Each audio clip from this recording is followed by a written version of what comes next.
4 points. At the beginning now. Imagine if half. Yeah, imagine finishing it. We're not ready. Is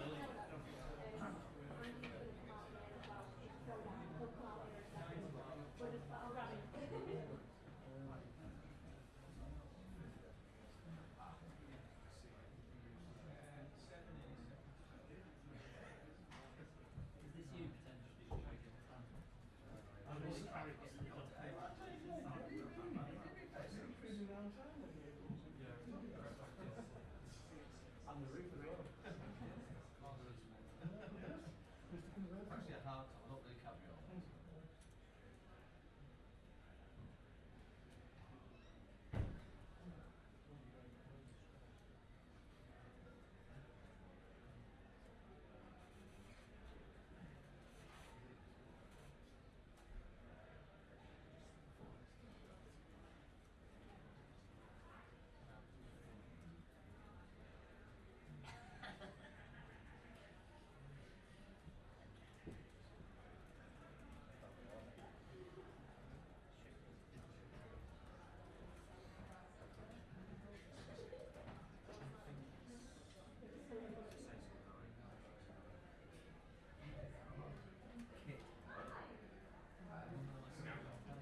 Yes,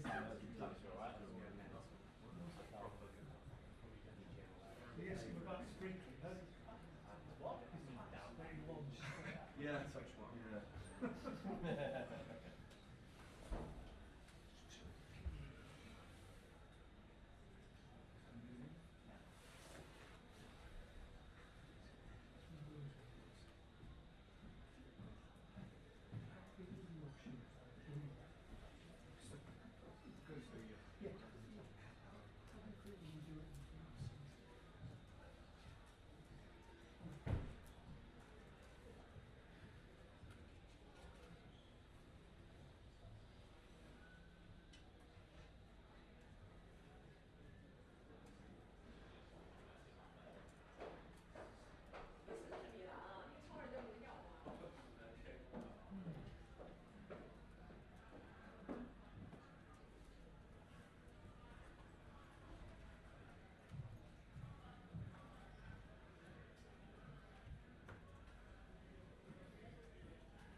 Hello everyone.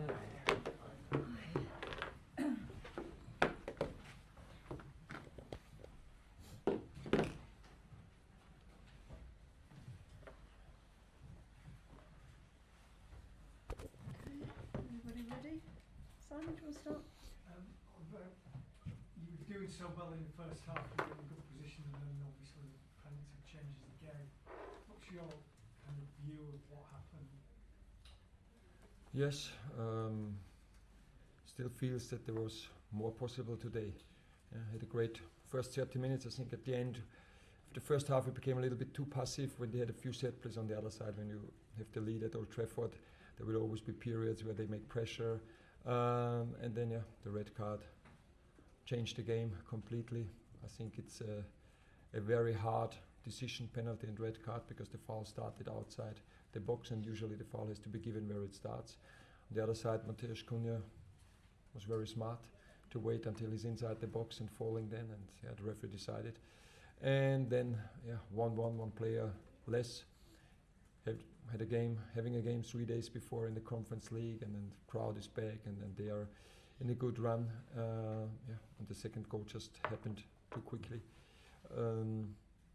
Feels we could have defended it better, because we were in a better position when the cross starts, but then Seško goes into the ball and we are waiting for the ball, and then 2-1 down, and players tried everything until the end. I think we were 4 or 5 times, it felt we were in good positions, but the final pass was not accurate enough for the finish, and that's why we lost at the end. But performance was really absolutely okay over for many parts of the game. I know you've spoken a lot about squad and having to deal with everything. Both Manchester United and Spurs last season, in the end, they virtually ignored the Premier League and just concentrated on Europe because they could qualify for the Champions League. You can win another trophy and qualify for another European competition. Is that something that you might have to do, because now you've lost twice to Manchester United after playing the European game and leaving at half time?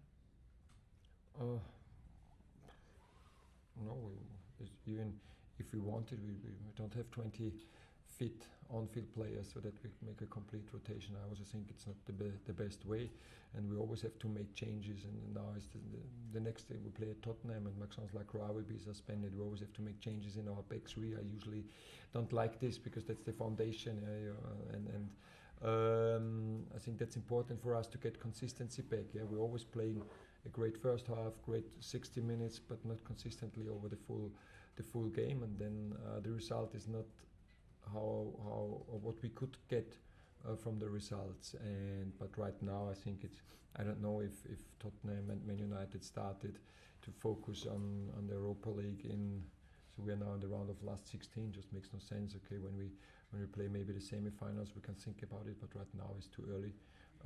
We still feel we are in a good position in the Premier League, and we feel even when we lose, it's always very close to get more, and for us and also when I see now right at the end we played with a 21 and a 19-year-old in the defense. I think for them it's important to make this experience in the Premier League, to play, to have game time, to improve and develop as a player, and this is what we will do right until the end. Oliver, just on the penalty and the red card again, the VAR reviews just seem to be taking longer and longer. I think it was something like 4 minutes between the foul being awarded and the penalty sort of being taken. It's supposed to be sort of clear and obvious. If they're taking that long to sort of make decisions, does it say to you that some of the stuff is not clear and obvious? I think because I spoke to the fourth official, it's a little bit unfair because they had to check first, is it offside or not? Then is it a foul or not, or where does it start, and is it a red card or not? So it's 3 or 4 different situations to judge, and this takes time, but it still feels that it was the wrong decision. So it doesn't make it better if it takes long, and it still feels it's the wrong decision. But at the end, we have to accept it. Do you think do some of your players feel like they might have got across and the foul was not the last man, and it was pretty harsh to penalise them? Yeah, but for me, the penalty, it's not a penalty. Maybe he could have conceded the red card with the foul outside the box. This is what you can discuss. But not if the foul starts outside. We all know this. It's where the foul starts. But it's maybe a little bit the Old Trafford bonus. Yeah. Have they explained? Have you challenged that? Have they explained why they awarded the penalty when it clearly was? No. They said no. It's confirmed. Penalty is confirmed. Was the first, and they were looking for offside, and they were looking for the red card. And again, I couldn't see it. So my bench said the foul is outside. And the fourth told me penalty is confirmed. So what should I do? Okay. Any others? No? Okay. Thanks a lot. Thank you. Cheers. Thank you.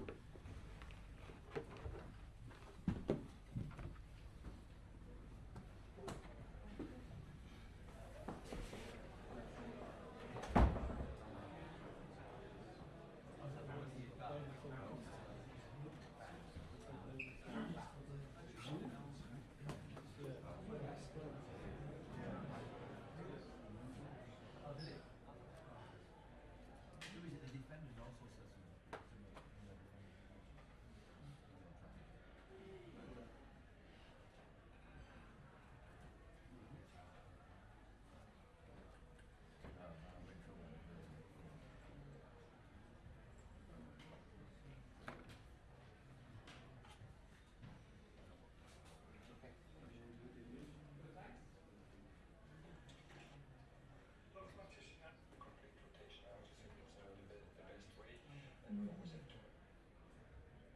bonus or ultimate bounce? That's the front row now, Steve.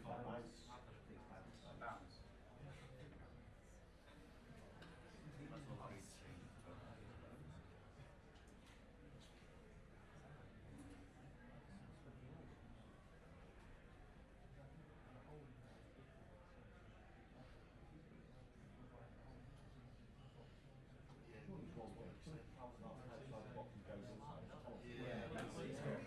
You used to use learn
good. You know, what man, I think the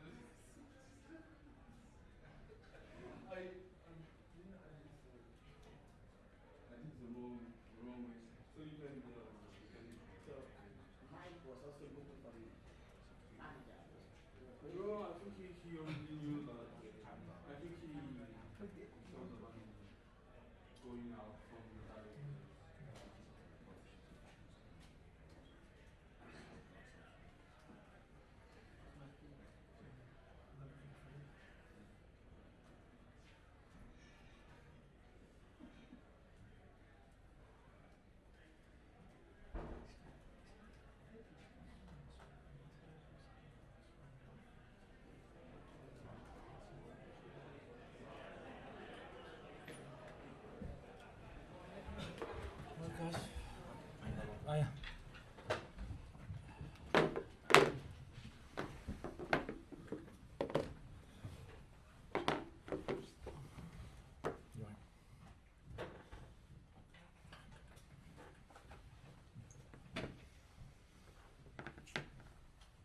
Start with Tyrone. Hi Michael, I'm pleased with you with the spirit and the character on show in that game because it felt at half time like you were really up against it and you felt like you showed a lot of promise. Yeah, it's the biggest thing for us, I think, to take from the game really is probably the first time that we've been in that situation going in at half time, but I thought we were a little bit off to start with. I thought they started particularly well, so credit to them for that. And then probably after 20 minutes or so, I thought the game started turning in our favour and we finished the half stronger, and it felt like that looked a little bit like what we were trying to do, and then spoke at half time really about being in that position and how we react and showing that personality and the belief. And football's tough at times, and this league's tough, so you're never always going to have it your own way, but to then come back like we did second half and turn the game on in our favour is the biggest thing for me to take from today for sure. Sam? Hi Michael, I think jogging down the tunnel just when the half-time whistle went, was there anything in particular that you wanted to address with the players? It's always something. It's always something.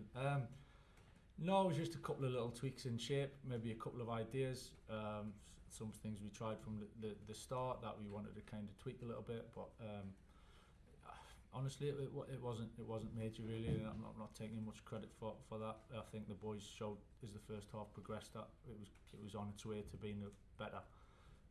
It was more, as I said, that you got to find a way in games sometimes. There's a few ideas that we wanted to make more runs, we wanted to be a little bit more aggressive in attacking their back line to a point, which is something you always try to do, but I thought we did it better second half and ended up getting the penalty from that. So it was more the how do we react, and it's been going in our favour. I said to them, it's something I've been waiting for, this moment, to see, go on then, what we're going to do about it and be positive, and the boys responded ever so well, so it was a big thing for us.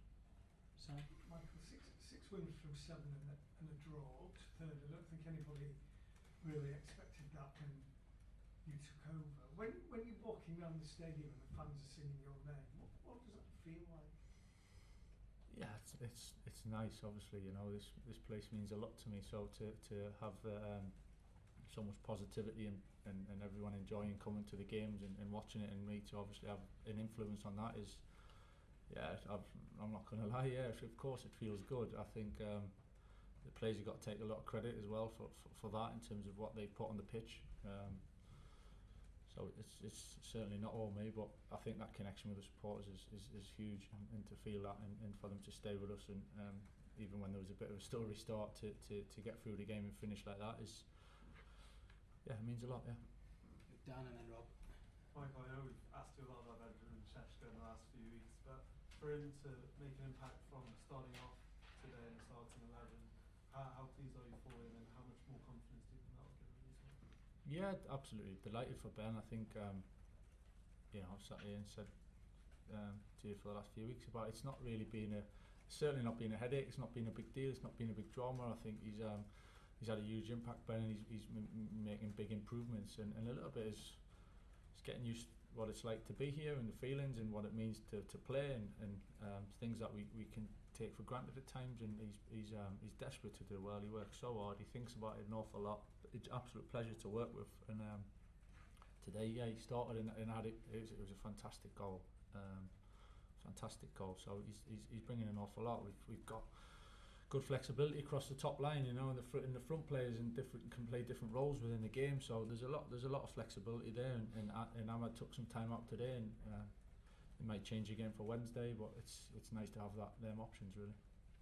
Just on Ben again. Obviously his record for the first half of the season is completely different for his record in the last few weeks. And I know you can't comment on what's gone before, but how much of his revival is down to giving him a bit of self-belief? How much is down to you sort of playing to his strength and maybe creating chances where his attributes can be useful?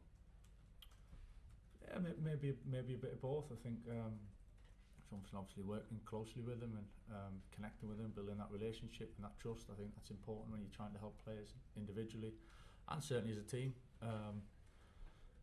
And lots on Ben, you know, he's put the work in, he's stayed positive, he knows how he wants to improve, he's pretty clear on that, but he's a good player, you know, that's why he's here, he's a good player and he's got some great strengths, and I think they're, you know, coming and being clear to see he's scoring different types of goals, but he's such a real threat, and so yeah, really excited about where he can get to without getting too carried away. You know, I think he's got huge potential, he's so young and still early days for him, but he's doing fantastic at the moment. Carl and then James. Thanks, Carrick. During a pause earlier in the game, you were speaking to Cunha on the sideline. Just want to know what you made of his performance today. Didn't seem to be getting onto the ball in the same way he did when you had more like Dorgu and Shaw and Martinez and more left footers in the team. Just getting the balance really about when to play inside a little bit, when to play outside a little bit, when to make runs in behind. Just again, Mateus, he thinks a lot about the game. You know, he's really good in terms of wanting to know certain things, and it was just one of them. It was probably because he was the closest one to me, so we ended up having a conversation. But he's conscious of where the space is and trying to attack certain spaces. You know, sometimes it's wide. I thought, particularly second half, at times he looked dangerous wide, going 1v1, which is something he can do, and then he's inside the pitch a little bit more to create a moment for the penalty. So yeah, nothing major, just little bits of information here and there. James. Mike, obviously the club is synonymous with goals, and not just goals, often like great goals. Does it? You obviously want to win and score primarily, but does it matter to you that some of the goals that you're scoring are so good? I mean, the winner today, obviously you've seen the series of goals that you've scored previously. Does that matter? It's nice to score good goals, you know. We all come to games to see goals at the end of the day and see that excitement and see that that level of entertainment, really, if we're honest, you know, from top players. So I think we all know what the boys are capable of. It's definitely not getting carried away, so I don't think that's, you know, we've got all the answers just yet, but certainly knowing that the boys have got big moments in them in different ways, whether that's through balls, whether that's a little bit of combination play, whether that's 1v1, whether that's headers. We do feel we've got a good balance to that, but that's certainly not thinking that everything's just going to be alright on the back of it. But it's really positive to see in the goals. There's going to be games when it might not quite happen, you know, and it doesn't mean it's a disaster. You know, the 2 away games, it was a little bit harder to come by, but that's football, and you know, to put the run together that we've had to do it in different ways. So that's what's more encouragement for me, really, is how we've ended up doing it in different ways, and yeah, something to look forward to, really, to build on. Okay, I'll move on to our pre-Newcastle written section. I've been until 10:30 on Tuesday night. We'll start with Paul. Michael, Ahmad